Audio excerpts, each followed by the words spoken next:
100 applicants every week? at least. Yeah. Yeah, how do you filter down hundreds of these driver job applicants down? Yeah. Yeah, it's crazy.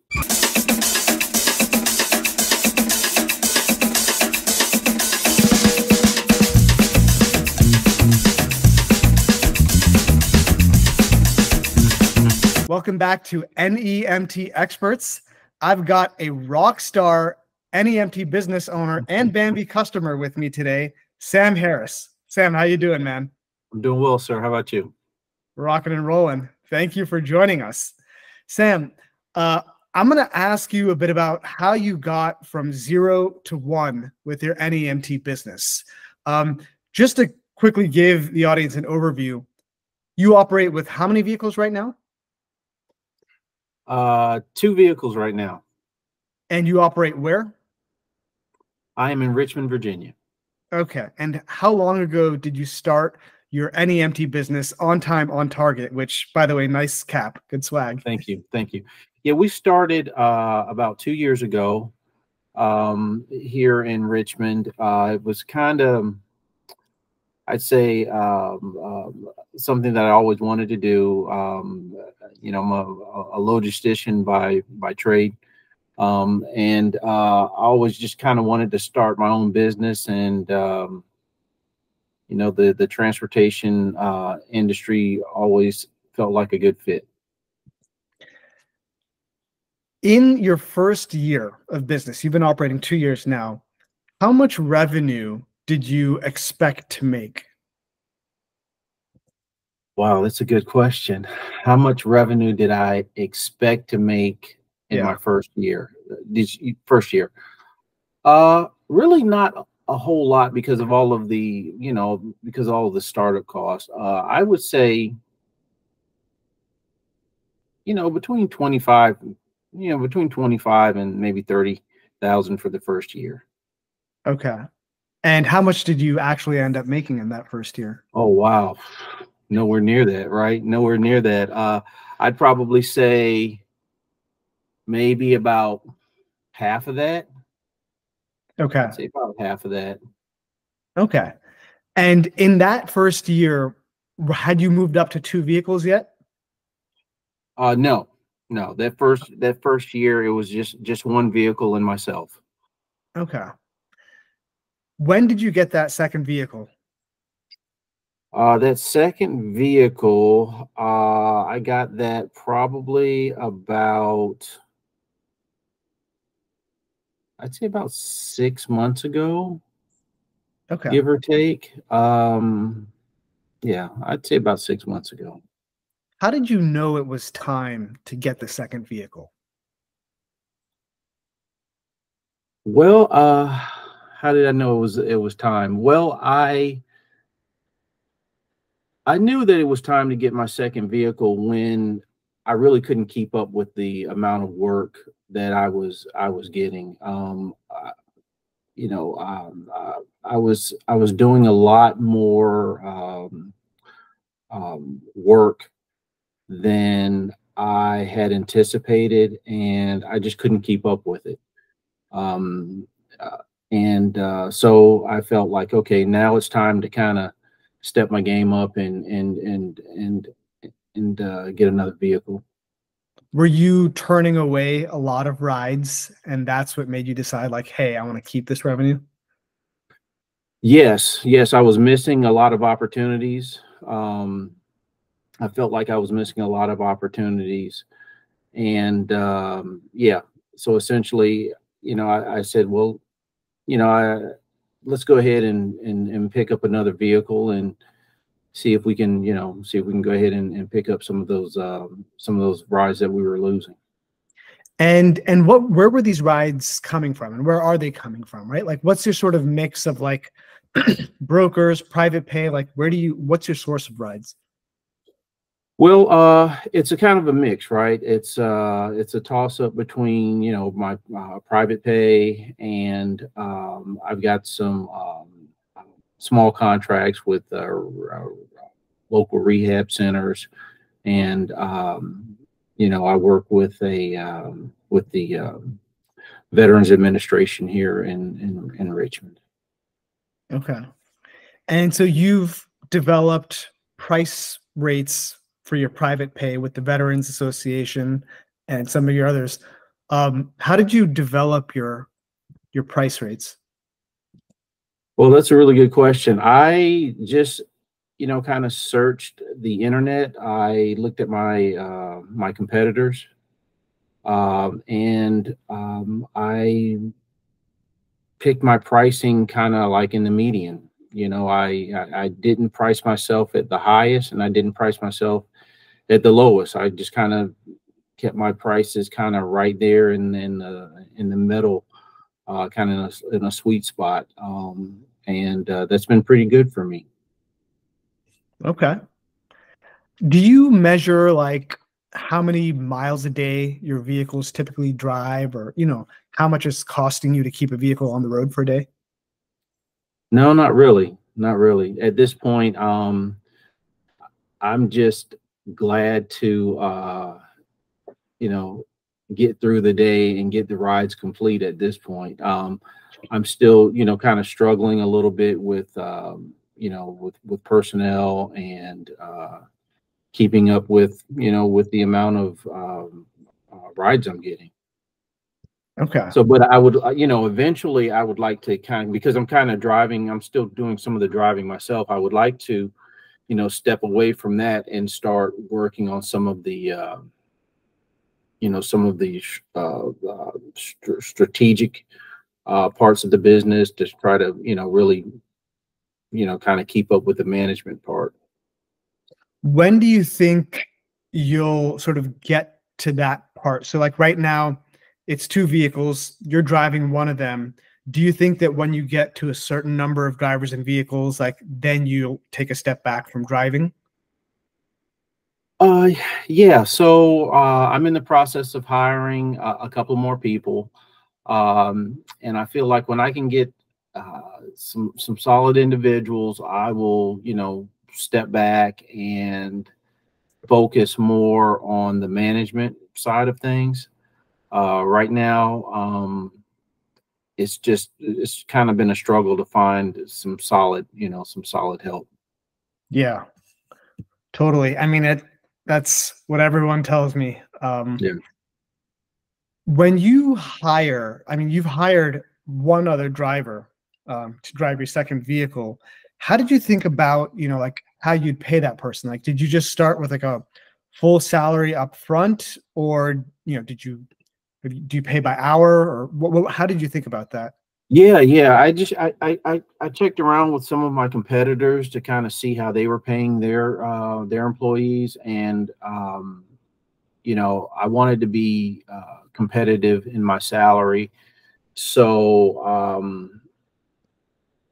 basically I pay by the hour, and I don't pay the most, but I don't pay the least either. I kind of, found a sweet spot in the middle there, and I've been able to find find one guy who has been working really good for me. Um, so yeah, it's been working out pretty good for me so far. I just need to maybe a couple more people like him. I'll be in good shape. Okay. And do you already have the trip volume to be able to hire like another person like him? Like, are you Oh yeah, turning away trips? oh definitely. Yeah, I feel like I could hire.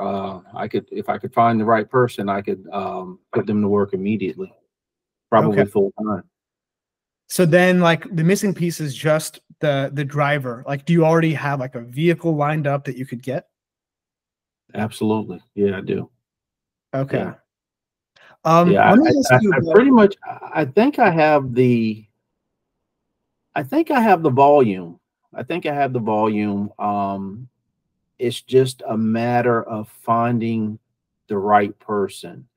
Um, I don't want to, um, um, get another vehicle uh, without finding the right people, because if without the right people, it doesn't matter, how many vehicles you have, right? It's if you don't have the right people to operate, you're dead in the water. Yeah, exactly. How are you going about finding the right people? Well, word of mouth. I am, searching online, using some of the online forums. Um, yeah, pretty much that's about it. Okay. So let me ask you this, in terms of like funding, the business, especially when you were getting started, like how did you get the money, for your initial vans and your initial expenses? Like, did you do like bank loans or just, out of your pocket? Yeah, it was pretty much out of my pocket. I had some money saved from my 401, and yeah, I took some money out of there and some of my savings, and yeah, I just kind of took a leap of faith and bought a van, and did all of the research and permitting and all of that jazz, and made it happen. Nice. So now it's happening. You're servicing Richmond, Virginia. Let me ask you about the actual operations. So, like, what area generally do you cover with your two vehicles right now? Yeah, it's generally the Richmond city area. I would say a 50-mile radius around the River City. It's Richmond, Henrico, um, Goochland, um, Petersburg. Just there's 50-mile radius around Richmond. And you're Pretty able to much. cover that 50-mile radius with your two vehicles. Yeah, but yeah, I am, but most of the work is pretty much within the city limits. Every now and again, we'll get some trips outside of the city, but most of our work, I'd say probably 90% of the work is within the city. Okay. So do you think, when you're getting on new clients who are sending you trips and, where the trips are going to be, how do you sort of strategically think about like, hey, I've got two vehicles. Can I cover this area? Like, where do you keep your vehicles overnight? And how do you accept trips knowing that they're going to be in different places? Well, the other guy that I work with, he keeps the vehicle at his place, which is um, on the eastern side of the city, and I'm on the western side of the city. So any trips that are kind of over on that side, I kind of pushed to him, and the trips that are closer to me, I go from there. And then, of course, Bambi's artificial intelligence kind of helps guide us throughout the day on um, uh, which trips are assigned to each one of us. I mean, essentially, it kind of helps us figure out um, which trips we should have between us. Well, Sam, you just hit on one of my favorite topics. Yeah. You became a Bambi customer, it was about 3 months ago, right? Yep. So for the past 6 months, you've been operating with two vehicles. Those first 3 months was without Bambi. This latter 3 months has been with Bambi. What's sort of been like, sort of the concrete difference for you in terms of like how much more efficiently you're able to schedule your trips and do your routes for the day, like before and after Bambi? Oh yeah, definitely has been an improvement. Certainly with the billing, that's been major improvement with the billing. Just kind of keeping up with, um, who owes what, and how much they owe. Different vendors. We have different prices for different vendors. So Bambi has been able to kind of streamline that whole process. So that cuts down on, you know, the amount of time that that that it takes to kind of work up the invoices. Um, what else? As far as scheduling goes, yeah, you know, the import tool that Bambi has, that man, that's been awesome. You know, we super simple. We just take the Excel spreadsheet, plug in the trips, import it into Bambi, and you know, we're able to just kind of point and click, and you know, it pretty much does all the work. You know, and you know, myself and my guy, we get our schedule, and we're able to kind of spend the day getting the work done. And at the end of the day, when I have to kind of tally things up, it just takes me half the time, or probably even, you know, probably more than that, probably, or less than that rather, um, um, to get everything kind of squared away. So it's really been super helpful. Can you give me the actual numbers though, Sam? So you're saying it takes you less than half the time now that you're using Bambi, like all these manual processes, right? Like how much time per day were you spending before? And like how much time per day would you say you're spending now? Okay, so let me see. For example, I would say I do okay, so I turn in my invoices um, weekly. Okay. And so that task would probably take me, I would wait until the end of the week to kind of consolidate all of my invoices. And that would probably take me every bit of 4 or 5 hours to do, right? Um, um, if I was lucky, right? Sometimes at the end of the day, I would try to do a little bit, you know, if I was up to it. But a lot of times because I was driving all day, I just wasn't really up to it. But generally speaking, I would wait until the end of the week, the weekend, and it would take me probably 4 or 5 hours to kind of get everything fixed up. With Bambi, man, maybe 30 minutes, you know, something like that. I mean, it's pretty quick. It's really quick. I mean, it's pretty quick. Yeah. I love it.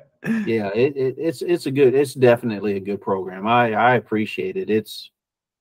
It's solid, no doubt about it. Can you tell me about the scheduling piece? So you've got two vehicles. Yeah. You used to manually decide which driver is getting which trips per day. Now with the Run Bambi Run, what's the concrete difference you're seeing? Yeah, so before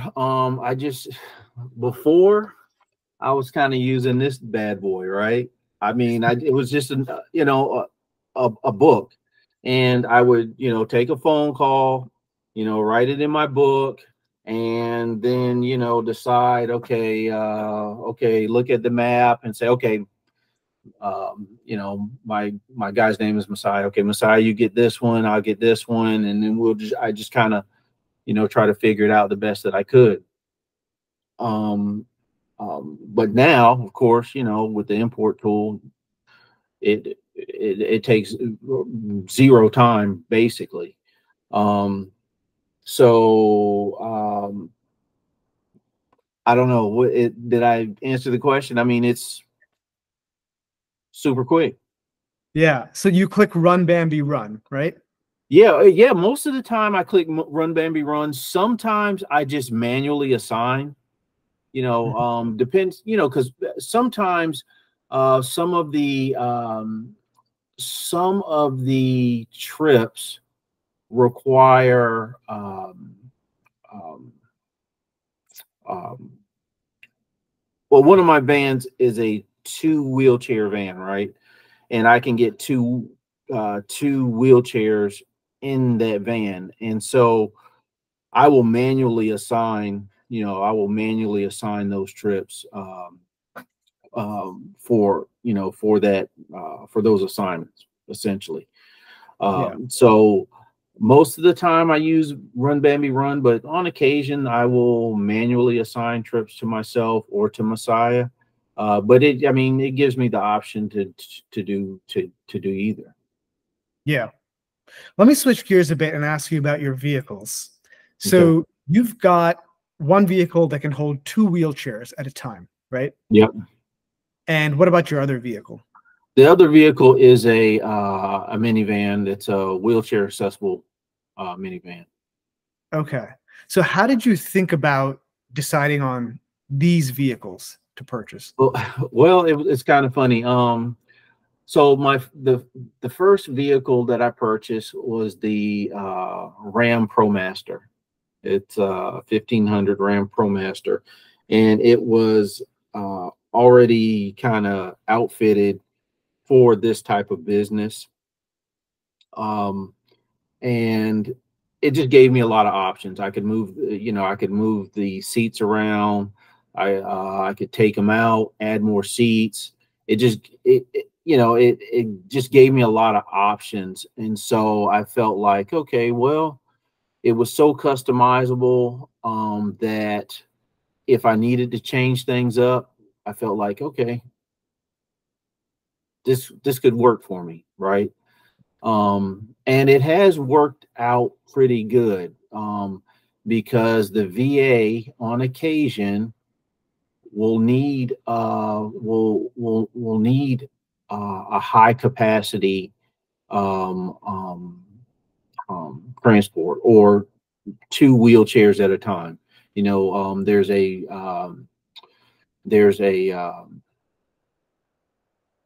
like a veterans home near the Veterans Hospital, and instead of making 2 trips for vets, we just load up. We load the van up with 2 wheelchairs, and we can get um, both clients done in one trip.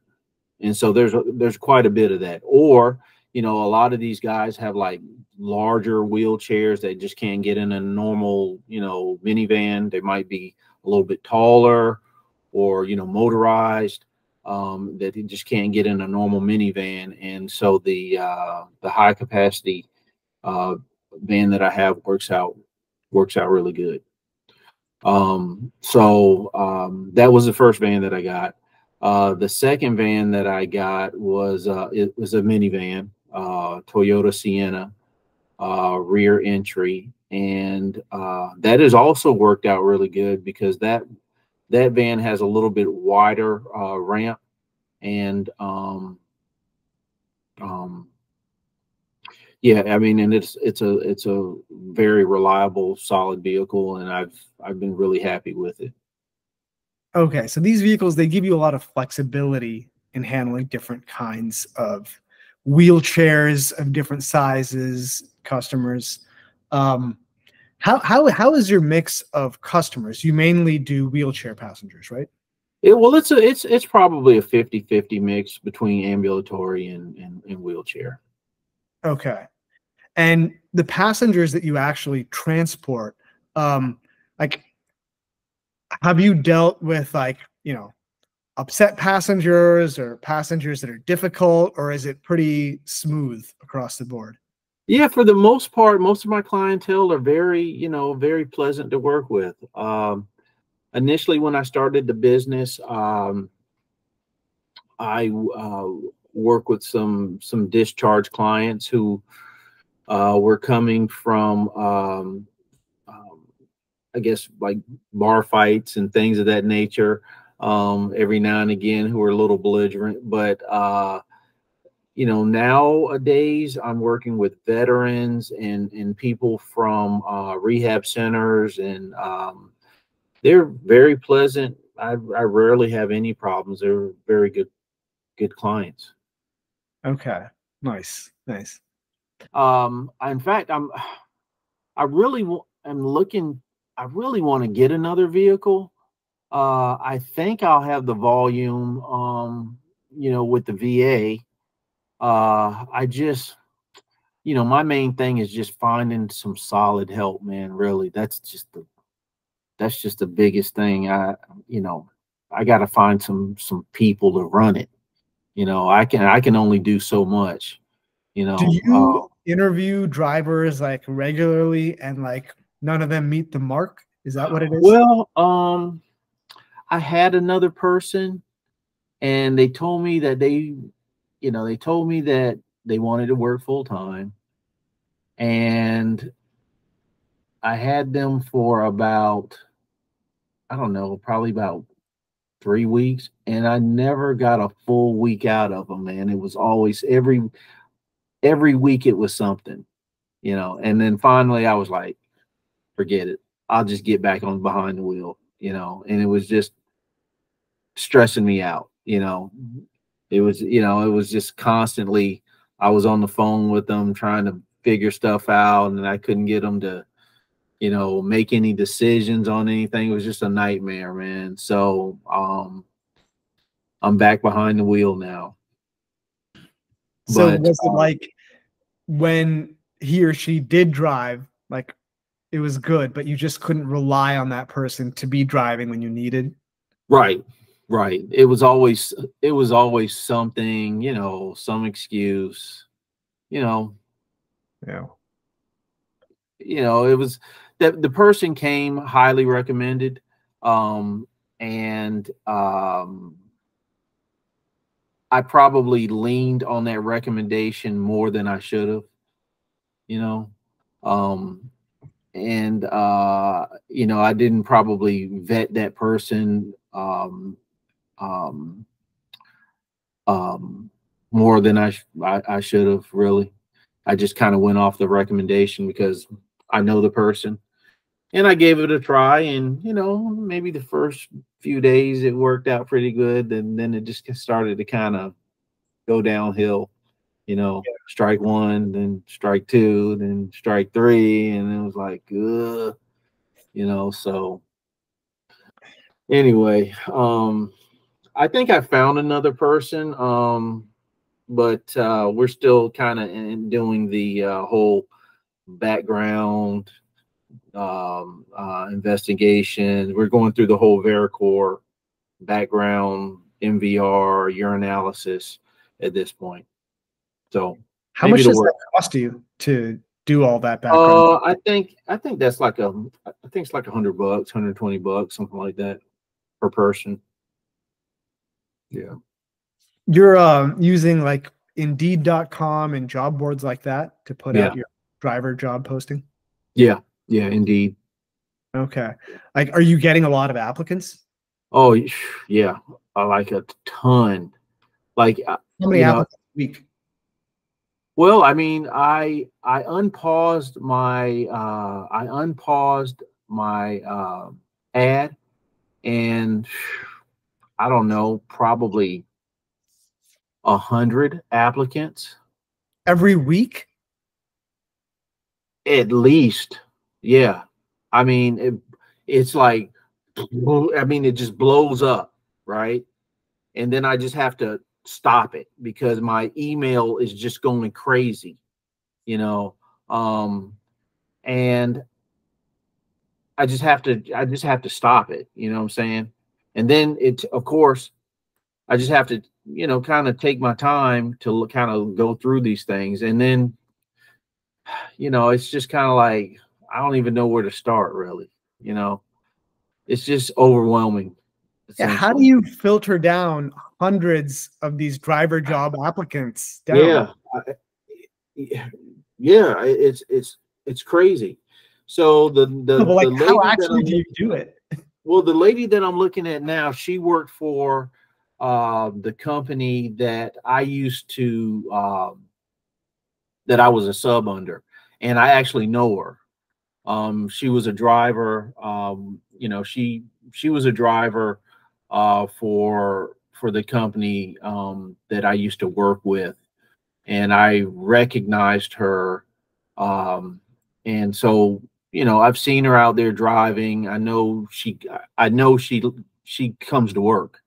You know what I'm saying? That she's is a regular driver and she comes to work. So I know she works for sure. So I thought about, I said, yeah, okay, I'll give her a try. So that's who's kind of going through the process now. Mm-hmm. I'm going to switch gears back a bit to Bambi. Okay. So you've been on Bambi 3 months. Can you tell me about the onboarding experience with Bambi? Like, how fast was it to get up and running? Super fast, super easy. How much time did it take, like in numbers?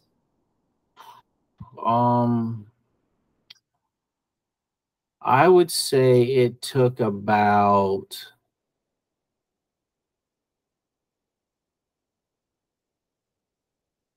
30 minutes to figure out. Really, 30, 45 minutes. It was pretty easy. Yeah, I mean, all these other programs, you know, I worked with another program before Bambi because, you know, I was a sub of a sub, and you know, it was, you know, I'm not going to mention the name of the company, but it was kind of difficult to kind of figure that one out. But Bambi is like super intuitive. You know, it was like a really easy layout. All the buttons are clear. You know what they mean when you see them. There's not a whole lot of nonsense going on in the background, a whole lot of extra stuff. It was pretty simple. And then too, the customer service, of course, is like what sold me on it, right? I mean, you guys are like super responsive. When I did have a question, it was like boom, immediately. You know, you guys were there, and I don't care like what time of the day or night. That's what really sold me on it, man. I mean, I think I saw one of your videos, right? And I said, okay, well, let me kind of see what's going on. Let me see. Let me ask a question or two. And I think I sent you an email or something like that. And I mean, like 10 minutes after I sent that email, I got a response. And I think it was like 10 o'clock at night, something like that. And I was like super surprised. And from that point on, man, I mean, it's been great, really. And so the customer service is like A1. I mean, I've not seen anything like it, man. I mean, that's the selling point there, man, right there. That's the selling point right there is the customer service. It was the MJ Reliable video that you saw, right? That's how you found out about us? Yeah, that's what it was. Yep, sure was. Yep. I saw that video and I said, okay, well, I can't remember what questions I had, but I got the information from that video and I think I sent you an email, and like 10 or 15 minutes later, man, you responded, and I was like, wow. I was impressed. And then and I want to say, you know, we did a quick demo, and yeah, I mean, it was super easy. And you know, we've been using the product ever since. It's been solid. I've been really happy. I've been really happy with it. And you know, and wherever I go, anybody asks me about what kind of software I use, I tell them, you know, Bambi, it's good stuff. Awesome. All right. Cool. How is business, man? Business is good. We're getting new customers like every week. All these videos we're putting out on social media, it's really working. Like, people are learning about us, and people are coming directly to our website, signing up same way as you did. Like, you know, hey, you know, like submitting the form on the website, call them up. Now we have, I don't know if you've met Courtney. She's our new head of customer success. Courtney. Oh yeah, yeah.